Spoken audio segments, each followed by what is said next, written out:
And away we go. It is the Galactic Fried Chicken Nightcap brought to you right here on BearcatJournal.com. I'm Chad Brendel. He's Aaron Smith. Visit www.galacticfriedchicken.com. Download the app for Android, iPhone, everything Galactic, or just get your butt to Dayton, Kentucky. Get yourself some Galactic Fried Chicken. I'm heading there tomorrow. You're heading there tomorrow. Yeah. You're back in town. You got yeah. fix. You're literally an addict now. Well, I want to take the sauce back to Athens, man. That's a good point. But make sure you get to Galactic Fried Chicken and get your fix, and you will become like Aaron, and it'll become something that you have to do anytime you're close to Galactic Fried Chicken. Let's get started tonight, Aaron. It wasn't a great night. No, not the barn burner we wanted it to be. Kelvin Sampson at no point was uncomfortable. Look, a couple things. I've got a couple things to say on this one. Go ahead. Right now, this snapshot in time, Houston is just too good at the things that Cincinnati is bad at. Like, I don't have any other particular way to put it, right? Like, they're more athletic, they've got more options, and they're an incredibly strong rebounding team. I thought, honestly, like Cincinnati did a pretty damn good job on them in terms of keeping them off the offensive glass. But the point would also be that they finished 32 of 60. So they didn't miss a whole lot of shots, but they only got 8 of 28 misses. Like, that's, considering the struggles Cincinnati has had on the defensive glass, that's not a terrible number. It could have been much worse. But Kelvin Sampson has a team of trained soldiers, and each of those soldiers has a role. And we thought, okay, they lose Sasser, they lose Mark, 2 of their top 3 guys. Well, then they're gonna hit some rough patches this year. Well, even Gorman, that was his name, I think, right? Goran, yeah. Okay, I mean he was a dude for them too. Yeah, so you'd think they're gonna dwindle, but he's got this thing humming right now at Houston, and I'm gonna disagree with something that Wes said in the postgame. Because I asked Wes in the postgame, like, does this, now that Houston is a team that I don't like. I think when you watch on tape, you take for granted or you don't fully understand how good they do pretty much everything.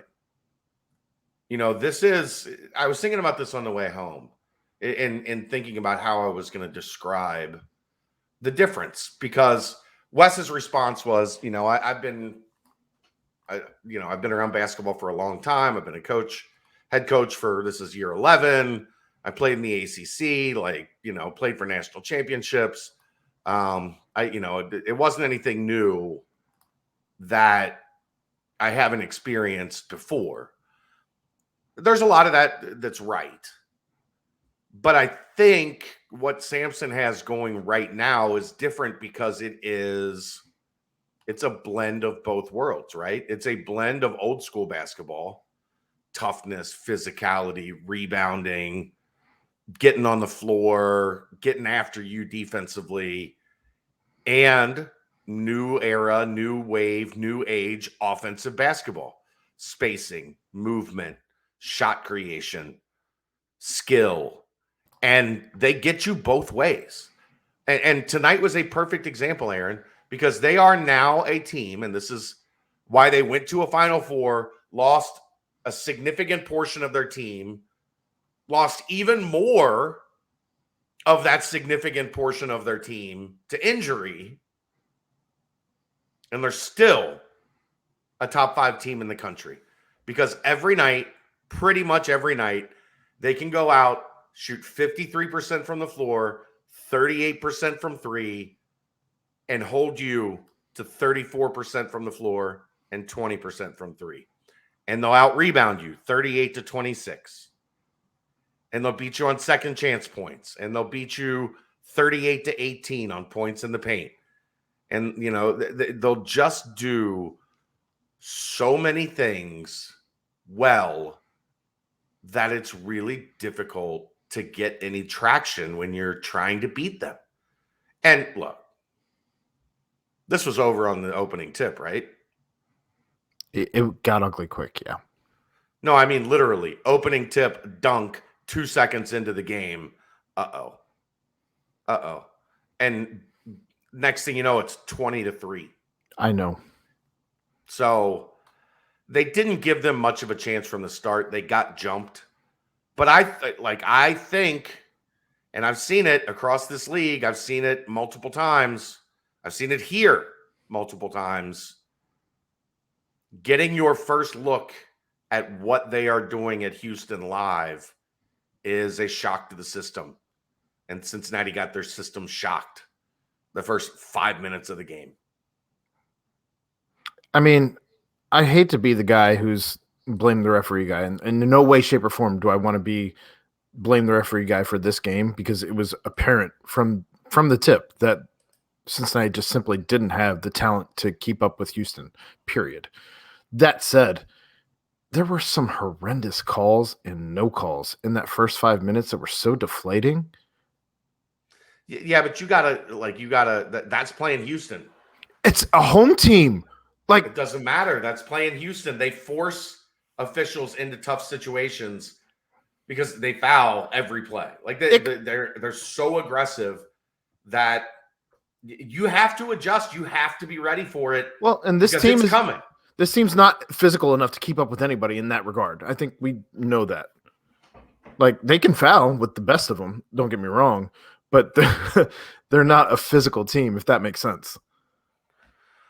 No, but I didn't think physicality was a major problem tonight. I just think Cincinnati didn't have anybody that could guard Fabian White. And then once Fabian White got going... 28 years old playing with 18-year-olds. Get out of here, man. He's up there in age. Get out of here. They didn't have anybody that could handle Fabian White. And then when he got going, that allowed some space for their guards. Their guards made some tough mid-range shots. And they had, anytime Cincinnati would try to, I thought there was one key moment that the game could have turned, and it didn't. And that was, you come out to start the second half, and Davenport hits a 3 to cut it to 8. Yeah. You get a block by Ado, and then Davenport comes down and gets a clean look from 3 and misses. And if you could have, right out of the half in the first minute, cut that to 5, you blow the top lid. Off the building. The lid would have blown off that place. Yeah. And then you got Houston scrambling, but it didn't happen. They go back and forth on a couple missed shots. Fabian White hits a 3. Jamal Sheed hits a 2. Carlton gets to the line and hits 1 or 2 free throws. And all of a sudden, that 8-point deficit that you almost had to 5 is immediately back to 14. I just from there, it wasn't going to happen. But the end of the first half was maybe the loudest that Fifth Third's been all season, right? Sure. I think that's probably not even debatable. Yeah, I mean, it got pretty loud for the Georgia game because they played well, and Georgia stinks, but it was Georgia. But it just, you have to, against Houston, when you have your swings, you can't miss. And we saw that a couple times tonight where it was like, okay. And then they have 2 empty trips. Houston scores 5 points. And, you go from 12 back to 17. And it's like, there's such a finely tuned machine right now that, like I said, Sampson's he's got trained soldiers, and they all know their role and they know what's expected of them. And they're thin right now. They don't have much of a bench because of the injuries. They're down to mainly their starters and a couple guys that can come in and, give them a breather or give them some spot minutes. But I mean, Cincinnati beat them in bench points. They only had 12 bench points, and 10 of them came from Chaney. So they only got 2 points from the rest of their bench. Well, they really only had 3 players coming off the bench. I mean, you had 2 minutes from 3 guys. That was the 2 minutes at the end of the game. Right. That's my point. Yeah. So they played 8 guys, but they're 8 guys, man. They know exactly what their role is. They know exactly what they're being asked to do, and they do it at a very, very high level. And so if you're trying to take any positives from this game, one of the positives that I took away is they actually made free throws tonight. 16 of 22 is not bad. Not for this team. 18 of 24. 75%. I'm on the UC website. It says I'm on Stat Broadcast. This is 9 of 11 in the first half, 7 of 11 in the second half, 16 of 22 for the game. This has got 9 of 13 in the second half. That's where the discrepancy is, whatever. But either way, 75% from the free throw line. Yeah, that was solid. You know why that is, though? In large part because David DeJulius was 12 for 12. Doesn't hurt that Ado made 2. He actually made both of his free throws. David DeJulius was 12 for 12. I mean, that's huge. Well, I'm showing 10 of 10 here on UC's website. Okay, so whatever. There's our discrepancy.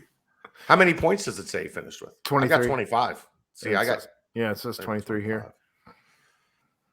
Yeah, whatever. The other problem, they just didn't have anybody step up with David. He was essentially, until the game was out of hand, when you saw Mike Adams Woods get going a little bit. You had 2 threes from Jeremiah. That was the bulk of his 9 points. And nobody else You're showing really did anything. You're showing 9 for Jeremiah? Yeah. I'm showing 12. They really got to figure this out. He's got 3 of 7 threes, 12 points. Oh, you know what I bet they didn't do there? He had a 3 that they called a 2 live and changed it. Maybe they have him. What's your final score? 80 to 58. This is 83-59. The final was 80 to 58. That's what I thought too. I thought that's what ESPN said actually. And I'm again on UC's website. Yeah. I'm going to trust what I'm looking at. That's fair. I'm just showing you here 83-59. That was not the final score, I don't believe. And isn't that what? Here's the UC players. Final, Houston 80, Cincinnati 58. That's what I thought it was as well. Again, on ESPN's app, it said the same thing. Walking out of the gym, I'm pretty sure it said the same thing. I don't. Okay. Whatever. I'm not getting hung up on that. I just went to their website. I thought that was the safest place to go. But if I'm doing like the lead here, this team's, they're just not close to Houston in talent and culture. And Houston is a fine-tuned, well-oiled machine right now. And Cincinnati's in year 1 of the Wes Miller era. And if you let them come in and shoot 53% and you only shoot 34, and they hit 8 threes and you hit 4, I mean, think how bad it would have been if Cincinnati didn't get to the line as much as, if DeJulius wasn't able to create as much contact and get to the line as much as he did. It could have been real ugly. Well, I think this is a fantastic measuring stick game. I think this lets you know, like, you're not quite a tournament team. Like, and that was something that we were wondering going into this game. Are we somebody that could pop the bubble and come out on the other side of the bubble? I don't think that is the case, because they're a top 5 team in the country. That doesn't tell you anything about your tournament top 6. top 6. Okay. What it tells you is you're not as good as Houston. Like, you still have a long way to go to get to Houston. I don't think it is a ref. Now, does it make it unlikely that they make the tournament? Yes, because they're not a tournament team. Well, Like, I also don't want anybody to be sky is falling. We need to get rid of Coach Wes Miller conversations. Well, those people are idiots. It's his first year. He put the team together in 30 days. Like, come on, man. Go look at Kelvin Sampson's first year at Houston and get back to me. Wasn't good. It's going to take some time. It might not take some time to be good enough to be in the tournament, right? But it's going to take some time to get to where Houston is right now. Sure. Because right now, Houston is on a roll. And they're doing it in a fashion, like I said, that combines what old school basketball was all about and what new school basketball offensively is all about. And I do think it was good for this staff to kind of get their first taste of that, even though it hurt a little. It was a little painful. It wasn't a lot of fun to watch. No, especially not as a fan. No, or a media member. It wasn't a lot of fun for me either. Anything more on the game? Because I do have something else that I wanted to bring up. Okay.